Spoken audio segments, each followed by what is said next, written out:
Selamat pagi, selamat siang, selamat sore, selamat malam. Bertemu lagi bersama saya Firman. Kali ini kita punya temanya roman kehaluan, yaitu dengan judul Cowok Mahal. Cerita ini seperti romance ya, ada komedinya tapi nggak ada horor nih sepertinya untuk kali ini. Oke, kita mulai saja tanpa basa-basi. Siapkan kopinya, siapkan cemilannya. Episode 1, kamu penjahat atau malaikat. Like and subscribe. Percaya itu tentang rasa, seperti virus tanpa obat penawar. Dari hati naik ke otak lalu menjelajah ke seluruh tubuh. Plak! Tamparan keras mendarat di pipi mulus Soya yang seketika memerah. Gadis 23 tahun itu tak menangis namun tidak bisa menyembunyikan ketakutannya. Belum jadi pacar aja udah nampar gue, ucap sendu Soya kepada Roy, pemilik showroom mobil ternama yang masih tergila-gila meskipun sudah 3 kali ditolak oleh Soya. 5 detik hening terpecah saat sebuah mobil melintas di area basement sebuah perkantoran elit yang tampak sepi tersebut. Soya menyembunyikan wajahnya menghindar. Ini nih yang bikin gue kesel sama lo. Biarin aja semua orang tahu kita memang deket, ujar Roy tak senang kepada reaksi spontan Soya. Mau semua orang tahu lo abis nampar gue, bentak Soya emosi. Roy pun terdiam dan membiarkan Soya pergi begitu saja dari hadapannya. Alasan Soya tidak bisa menerima cinta Roy atau banyak pria sukses lain sebenarnya cukup aneh untuk label wanita seperti Soya yang dipandang berkelas oleh banyak orang. Roy kasar dan temperamental, itu sudah jadi alasan telak. Dan Soya pun lebih memimpikan kisah cinta seperti dalam drama-drama yang dia perankan atau lagu-lagu hits yang dia nyanyikan. Kisah cinta seorang top girl star dengan pria biasa yang bisa mengajaknya berkeliling di jalan kota Jakarta. Bukan selalu berkencan di balik tembok-tembok bangunan eksklusif atau saling membual antar pasangan dalam kemewahan pesta kaum sosialita papan atas. Kaya, sukses, ganteng tapi mukul cewek. Gak keren, sampah, umpat Soya sembari terus menjauh pergi lalu menghilang dari pandangan Roy. Tanpa disadari oleh Soya dan Roy, sepasang mata menyaksikan pertengkaran mereka dari arah lain. Soya tertunduk di atas setir mobilnya. Menangis sesegukan masih terbayang kejadian sebelumnya. Dia menghapus air matanya, coba menguatkan diri untuk mengemudikan mobil. Pedal gas diinjak. Mobil melaju mundur namun tiba-tiba bruk! Seorang ibu paruh baya tergeletak pingsan.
Teramat serius. Saya yang nabrak, Pak. Saya tanggung jawab. Lelaki itu meyakinkan security lalu bersama-sama mengangkat si ibu ke bangku belakang mobil Soya. Lelaki itu lalu ambil alih kemudi. Diam aja, nanti Pak security mau ikut nganter ke rumah sakit. Lagi laporan dulu sama bosnya, ucap lelaki itu sambil menyalakan mobil. Soya hanya menatap kosong tanpa suara. Jantungnya masih kembang-kempis, cemas. Oh ya, lo jadi pacar gue sekarang, sambung lelaki itu dingin tanpa rasa canggung. What? Spontan Soya menjawab tanpa jeda dan tampak dari balik masker mulutnya masih menganga. Lelaki itu melirik tipis sembari mengamati outfit yang dipakai Soya. Kardigan membalut dress mini tipis berwarna biru muda yang menyusut ke atas mengekspos paha putih mulus Soya yang dirapatkan menjaga posisi duduknya. Lelaki itu seketika membuka jaketnya. "Nih, gua gak fokus," ujarnya sambil melempar asal jaket ke pangkuan Soya menutupi pahanya yang terbuka. Jelek. Gerak mata Soya berhenti pada jaket milik lelaki misterius yang tidak dia kenal. Tatapan Soya ragu mengisyaratkan kalimat tanya yang tertulis di hatinya. Orang ini penjahat atau malaikat? Seorang security lalu masuk ke mobil merusak alur pikiran Soya yang masih berusaha mencari tahu tentang cerita apa yang sedang dan akan dialaminya sekarang. Soya membuka kaca mobil setelah diketuk 3 kali oleh si lelaki misterius. "Manajer lo belum datang?" tanya lelaki itu yang berdiri di samping pintu mobil. Soya hanya menggeleng tipis, belum terlalu berani untuk banyak bicara kepada lelaki yang sama sekali tidak dia tahu asal-usulnya. "Tagihan rumah sakit, sekalian suruh manajer lo urus. Gue mau ngerokok dulu di sana." Lelaki itu memberikan beberapa lembar kertas tagihan dan mau langsung beranjak pergi. "Bentar." Seketika Soya membuka pintu penahan kepergian lelaki itu. "Kamu siapa? Kenapa nolongin aku? Terus maksudnya ucapan kamu tadi apa?" tanya Soya beruntun sambil celingukan waspada takut ada yang mengenalinya. "Yang mana?" jawab lelaki itu sambil mengeluarkan sebatang rokok dari bungkus kotak kayu terukir sebuah huruf R di sana. "No, nggak boleh ngerokok di sini," tekan Soya, nyaris teriak sambil menunjukkan ke area parkiran rumah sakit yang terlihat banyak orang melintas di sana. Lelaki itu menyimpan kembali rokoknya ke dalam kotak menuruti perkataan Soya. "Oke, omongan yang mana?" "Pacar." "Kenal juga enggak?" sambar Soya enggak sabaran. "Gue jawab sekaligus pertanyaan lo atau yang ini dulu?" kata si lelaki tersebut. "Terserah," timpal Soya pakai mode fade out di ujung suaranya. Kalau soal pacar itu cuma acting gue buat nipu bapak-bapak satpam. Terus kenapa gue nolongin lo? Ya karena gue fans lo." Terus seketika terhenti dan terpotong. "Fans atau penguntit?" Soya memotong perkataan si lelaki misterius itu. "Fans lah. Sebagai fans gue harus menjaga nama baik idolnya kan. Makanya gue nolongin lo," jawab lelaki itu santai dan lancar. Soya memicingkan matanya tampak masih ragu sembari curi-curi pandang mengamati lelaki itu coba mengenali sosok yang ada di hadapannya. "Kalau beneran fans, kenapa ngomongnya gue elo? Biasanya fans-fans aku tuh cara ngomongnya sopan, formal, saya, aku, kamu, gitu. Beda sama kamu, gak ada canggung-canggungnya. Mana dari tadi muka kamu lurus banget. Kalau gengsi mau histeris minimal senyumlah dikit," ucap Soya dengan nada suara yang manja, mode imut dan natural. Sesekali menggigit bibirnya di tengah-tengah penjelasan tentang rasa penasaran Soya tersebut. Tawa singkat dan lepas lelaki itu yang seakan menghapus jejak ekspresi dingin yang sedari tadi dia perlihatkan kepada Soya. "Ini Indonesia, Neng, bukan Korea," lanjut lelaki itu setelah tawanya. Soya refleks mengangkat bibir atasnya sembari menggeleng tak percaya mendengar jawaban tak terduga yang dia dapatkan. "Ngapain jauh-jauh ke Korea, Bang? Etika bicara sopan dan formal sama orang yang baru dikenal atau yang lebih dihormati itu bukan cuma ada di sana," balas Soya dengan meninggalkan suaranya. Egonya sebagai selebritis papan atas mulai terusik. "Jadi lu merasa lebih terhormat? Ngerasa lebih tinggi dari gue?" Sinis dan tajam sayatan dari lelaki itu membuat Soya sebelumnya tampak kesal langsung terdiam. Tatapannya yang tajam jadi tumpul dan perlahan menurunkan pandangannya menjauh. Setelah itu mereka berdiam diri 5 detik. Hening. "Mbak Soya," panggil seorang lelaki yang tak lain adalah Masto, pria berusia 50 tahunan yang merupakan manajer sekaligus supir Soya. "Mas ini yang nolong saya ya?" "Terima kasih banyak ya Mas," sambung Masto dengan pembawaan humble dan senyum ramah yang membuat suasana tegang mulai patah dan buyar. "Langsung aja ke dalam Pak, biar saya antar," jawab lelaki itu. Lelaki itu tanpa menunggu jawaban langsung melangkah. Beberapa saat dia sempat melempar pandangan sendu kepada Soya seolah menjadi tanda dan caranya untuk berpamitan tanpa kata-kata. Masto memberikan kode kepada Soya untuk menunggu di dalam mobil, lalu bergegas menyusul lelaki itu yang sudah beberapa langkah di depannya. Di bawah langit malam Jakarta, Soya menatap kepergian lelaki itu tanpa berkedip. Antara penyesalan dan penasaran masih bergelut dalam kecamuk pikirannya. Sepertinya kamu penjahat yang mengacaukan otakku, tulis Soya dalam hatinya. Mobil Soya melaju perlahan keluar dari area parkir rumah sakit. Masto mengemudikan mobil dengan tenang walaupun di sebelahnya Soya mengoceh kesal sambil mencakar-cakar jaket milik lelaki misterius yang tertinggal. Pergi gitu aja, nggak pamit, say goodbye lah minimal, Soya menggerutu. Melewati sebuah halte busway, pandangan Soya terhenti di satu titik. Stop, minggir dulu pak. Tembak Soya mengejutkan Masto yang langsung menepikan mobil ke bahu jalan. Ada apa Soya? Tanya Masto. Balikin jaket, jawab Soya yang langsung bergegas keluar mobil dari mobil menuju halte. Dia lupa memakai maskernya. Di halte, si lelaki misterius terduduk sendiri menunggu bus. Sepi. Tak ada seorang pun di sana. Dia lalu menyadari seorang wanita datang dari kejauhan untuk menghampirinya.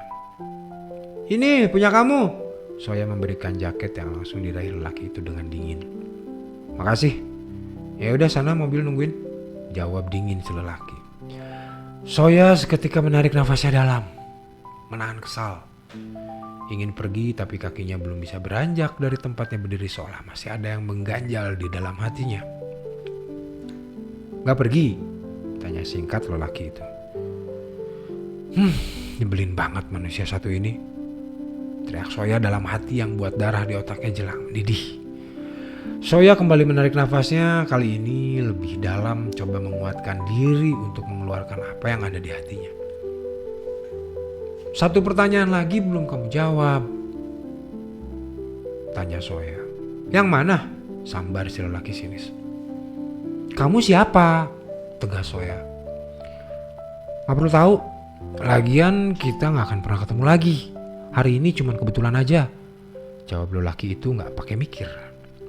Soya terdiam mendengarnya tanpa dia sadari raut wajahnya menunjukkan rasa sedih yang tiba-tiba. Tot! Suara klakson mobil Soya yang ternyata sudah berada di depan titik pertemuan Soya dan si lelaki tanpa mereka sadari. Pak Masto rupanya sudah ada di sana. Soya, ayo, panggil Pak Masto. Soya kaget, spontan melambaikan tangan tanda perintah agar Masto menunggu. Lalu dia kembali mengalihkan perhatiannya kepada sosok yang ada di hadapannya. Aku gak suka ngutang, bikin beban. Aku mau bayar kebaikan kamu tadi. Kamu butuh apa? Mau minta berapa? Tanya Soya agak terbata-bata. Lelaki itu tersenyum tipis yang tapi terasa manis buat Soya. Raut wajahnya seolah mulai mencoba meluluhkan sikap angkuhnya terhadap Soya. Namun tak semudah itu.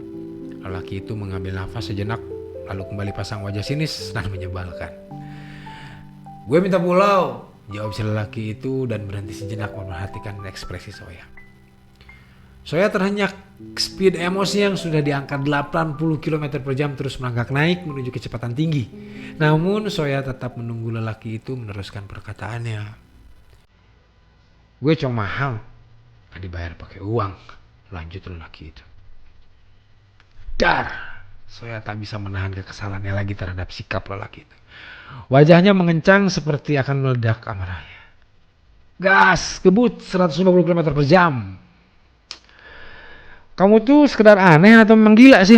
Aku susahnya. Kalau gak mau bilang aja enggak, kata Soya. Ya udah enggak, timpal si lelaki. Enough! Soya menjerit dalam hatinya.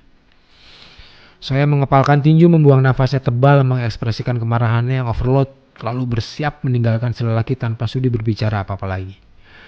Namun baru akan berbalik, si lelaki itu tiba-tiba berdiri dan mengatakan sesuatu yang langsung membuat Soya menahan kepergiannya.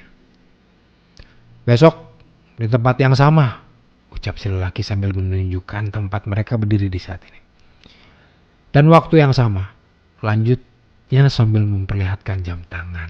yang dia pakai jam 21:21. Tatapan Soya terhenti di jam milik lelaki itu seolah otaknya memberikan ruang khusus untuk menyimpan memori spesial tentang angka-angka yang dilihatnya. 21:21. Itu juga kalau lo percaya sama gue, kata lelaki itu yang suaranya kini terdengar lebih pasrah. Kalimat yang diucapkan si lelaki ibarat angin yang berhembus ke tubuh Soya. Terasa sejuk, meluluhkan panas amarah Soya, lalu seketika merubahnya jadi harapan. Sampai sekarang aku masih berpikir kamu tuh penjahat. Bener kamu bisa aku percaya. Tanpa ragu Soya mengutarakan apa yang tertulis di hatinya. Lelaki itu tak segera menjawab. Tampak sangat berat keraguan menyelimuti otaknya untuk berpikir cepat. Bersama dengan momen itu di kejauhan tampak beberapa orang menuju halte. Sementara Masto menyembunyikan klakson untuk memberitahu. Dia cemas. Soya terkena skandal jika orang-orang itu mereka momen Soya dengan si lelaki misterius tersebut. Soya menoleh dan jadi panik melihat ada orang-orang yang sudah semakin dekat ke arahnya. Tanpa diduga si lelaki dengan sigap memayungi kepala Soya dengan jaketnya. Menyembunyikan sebagian wajah Soya agar tak dikenali, lalu dengan cepat merangkul Soya untuk melarikan kembali ke mobil. Jantung Soya berdegup kencang mengalami momen itu bersama lelaki yang baru beberapa saat lalu ditemuinya. Romantis atau hanya sensasi saat, entahlah. Yang pasti setiap kedua kakinya bertukar langkah, Soya tak berhenti menatap lelaki itu dan mengatakan sesuatu dalam hatinya. Entah kenapa pintu ini terbuka tanpa dipaksa. Apakah kamu sungguh malaikat? Sekian dulu dari saya Firman. Pasti kaget kan? Kalian juga pasti nunggu kelanjutannya. Seperti aku bilang tadi, ini kisah bersambung dan ini episode 1 ya. Tunggu beberapa hari lagi sampai kita selesai ngedit. Sampai selesai saya bacain yang kedua. Nanti saya langsung upload lagi. Terima kasih teman-teman semuanya sudah menyaksikan. Dan pasti udah habis kopinya kan. Sekarang saya mau ngopi dulu karena sudah panjang bacain cerita ya. Thank you semua. Selamat pagi, selamat siang, selamat sore, selamat malam. Ciao.